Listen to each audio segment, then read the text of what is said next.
afternoon, Hastings. Good afternoon, Adams County. Thank you all for coming this afternoon. My name is Dana Secatello, also Diana Secatello, and I don't care which one you use, just don't call me late for food. Everybody knows that joke. Obviously, I haven't been called late too often. I'm fairly certain when the doctor told me to watch my weight, she didn't mean clear out hair where it was easy to see. Thank you very much, Taylor and Joe, for inviting me to be a speaker this afternoon. I want to do something when we start. I'm going to have everybody stand up. Stand up. Reach up. Come together, make it better. Stand up. Reach up. Come together, make it better. Stand up. Reach up. Come together, make it better. Reach up. Come together, make it better. Stand up, reach up. Come together, make it better. We can do this. We can be part of society that has value and has honor if we're willing to stand up, reach up, and come together to make it all better. This is how we got to where we are. Let me talk to you about how we did get to where we are. In 1966, in San Francisco, in the Tenderloin District, there was a restaurant that was a 24-hour restaurant called Compton's Cafe. Compton's Cafe had a problem with transgender people, or at the time, what we were called transvestites. Every major city in America, up until the early 1980s, cross-dressing, because that was the only word there was illegal. You could be arrested for being cross-dressed, male to female or female to male. In the Tenderloin District of San Francisco, the police would often raid Compton's cafeteria in the middle of the night and arrest the transvestites, the drag queens, the street prostitutes for being cross-dressed. And there was a fight that started one night that lasted for several nights that was started by the young trans women who said, enough. Enough. We are no longer going to sit down, roll over, and show our bellies. We're going to stand up, we're going to reach up, and we're going to come together. That was 1966. In 1969, a similar thing happened in New York City at the Stonewall Inn. All of us know about the Stonewall Inn. It's listed as the beginning of the gay community coming together, gay and lesbian people coming together. In 1969, the police would raid the gay bar and arrest the young trans women, again for cross-dressing. And there were two trans women of color who said enough. They stood up, they reached up and came together. Sylvia Rivera and Marsha Johnson started throwing shoes, high heels, and started throwing drink glasses, and it turned into a 3-day riot at Stonewall Inn, which started to bring the gay, lesbian, bisexual, transgender community together so that we could learn new language, so that we could know how to talk with each other, so that we would have words to use for ourselves. Words to use for ourselves are very important. The grande dame of the transgender community, Virginia Prince. Virginia was a cross-dresser. Virginia started publishing a magazine in 1962 called Transvestia. I was in a bookstore I wasn't supposed to be in for my age and found her book and found that there was a way that I could be who I needed to be without having to resort to street prostitution or to resort to drag shows, that I could have a life as a normal human being. The Postal Service in the 1960s decided that Virginia Prince's magazine, Transvestia, was pornography. And they told Virginia to stop. Virginia refused to stop because Virginia said, this magazine is too important to too many people, it has to be out there. And Virginia went to jail for the right to continue sending out her magazine, Transvestia, to the world. A tremendous number of people in my generation younger found the community and created a community through Virginia's magazine. Of course, before that, we had Christine Jorgensen. We had Eli Lilly, who was the first known genitalia reassignment candidate person.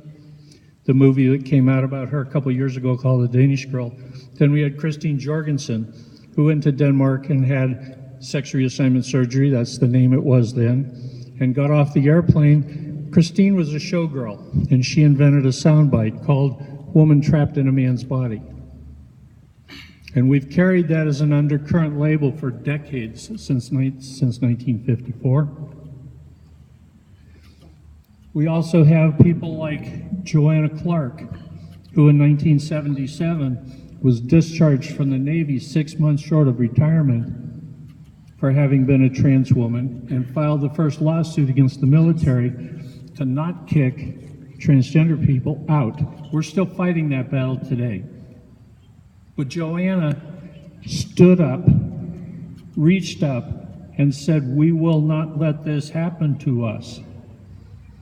Joanna Clark, after she was out of the military, became Sister Mary Elizabeth. Sister Mary Elizabeth, out of a single-wide trailer in San Juan Capistrano, established the predominant single resource for information on HIV/AIDS that fed the entire world. That's what Sister Mary Elizabeth devoted her life to. And now Sister Mary Elizabeth has found someone else to carry on that work. She's retired. She's been a close friend of mine for all these years. We also have Renee Richards.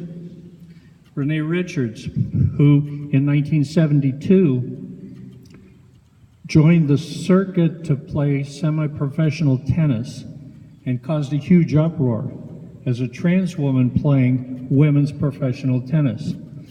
It's on the front page of paper for months. And the feeding frenzy, the media feeding frenzy, was so intense against Renee Richards that they didn't even care who she was. They said she was a dentist, you know, an orthodontist. No, she's an ophthalmologist. She's one of the top eye surgeons on the planet. Orthodontist, ophthalmologist, it was close. The media doesn't care. And we still have that media doesn't care battle going today in much of this country.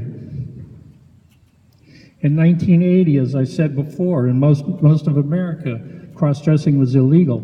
The police could come into your house, into the privacy of your house, and arrest you for cross-dressing, send you to prison, send you to a mental institution where electroshock therapy and psychomeds would be given to you to try to make you stop, because the gender binary could not be violated. In the early 1990s, Phyllis Fry, an attorney, went to law school in Houston, Texas, at a time when the act of going out her front door to go to law school classes every day was a risk. She did not know 5 days a week when she went to class whether she would be home that night or whether she would be arrested for being cross-dressed. Once Phyllis passed the bar and became an attorney, one of her first official jobs as an attorney was to overturn Houston's cross-dressing law. 1982. In 1992, Phyllis invited me to go with her to the Lavender Law Conference in Boston. The keynote speaker that year was Barney Frank. And when Barney was done with his keynote speech, Phyllis and I went to Barney to ask him why transgender people could not be included in Barney's signature Employment Non-Discrimination Act. And Barney gave the two of us something very important. Barney said, "I don't think America's ready. I don't think America understands transgender." Barney said, "Prove to me that America understands transgender. Don't start at the top, start at the bottom." He said, "Start with corporations.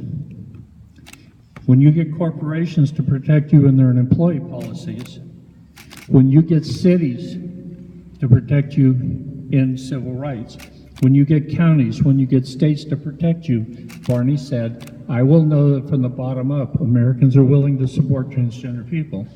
Then I will add you to the law." I've talked with legislators, I've talked with Congress people ever since 1992. Every one of them has told me the same thing. Find a word.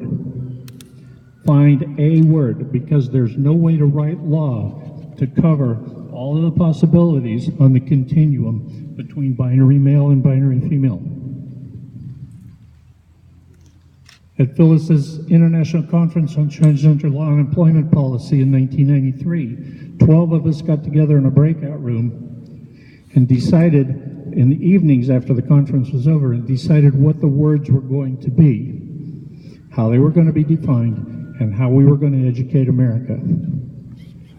Each one of us teach one. Each one teach one. But at the bottom line still is stand up, reach up, come together, make it better. That's how we built the community that we have today. Because none of us were willing to sit down, none of us were willing to roll over. Now we're fighting a new battle. The new battle is transgender people don't belong in the military. I was in the Navy for 11 years with a top secret security clearance, missile codes, radar codes.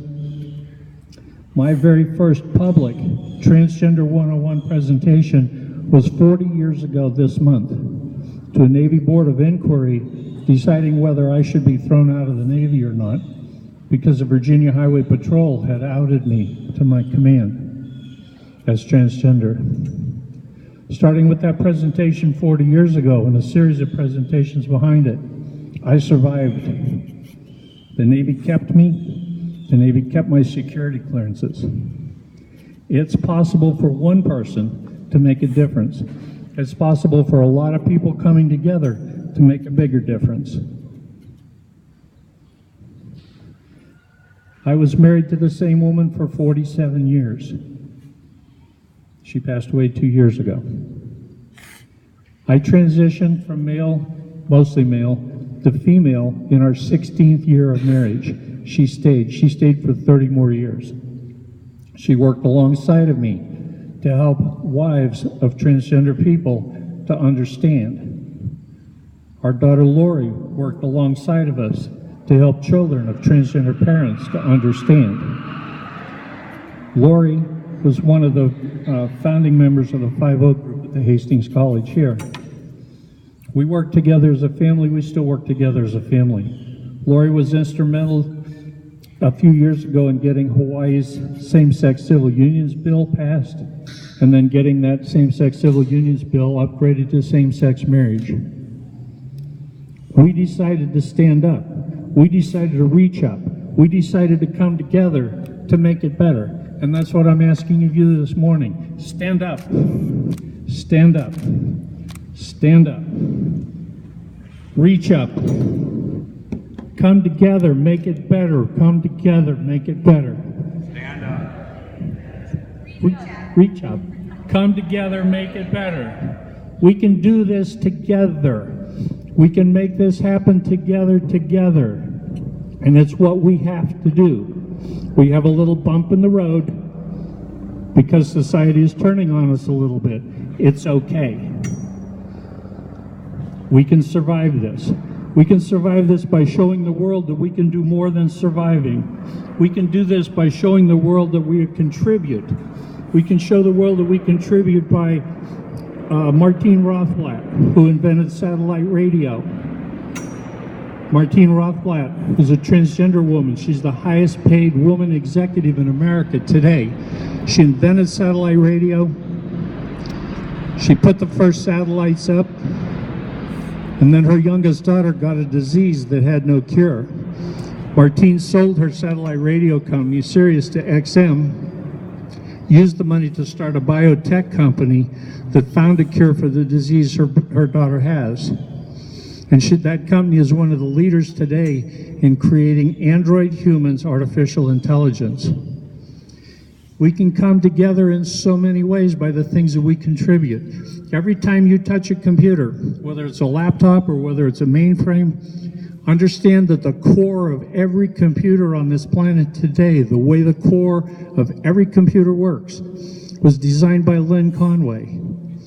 VLSI, very large-scale integrated circuits, were invented, developed by Lynn Conway, a trans woman. Lynn Conway wrote the book on VLSI circuit design that every computer technician for the last 40 years has learned from.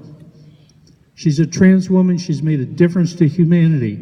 What can you do? What can you do to make a difference to how humanity functions? That's where I challenge you. Don't just stand up to say, make it okay for us to be GLBTIQ people. Stand up, reach up, come together, make it better. We can do this together. Stop asking for permission. Show the world that we're better than the world has ever seen people like us be before. Stand up, reach up, make it better, come together. Do this. We can all do this together. Thank you.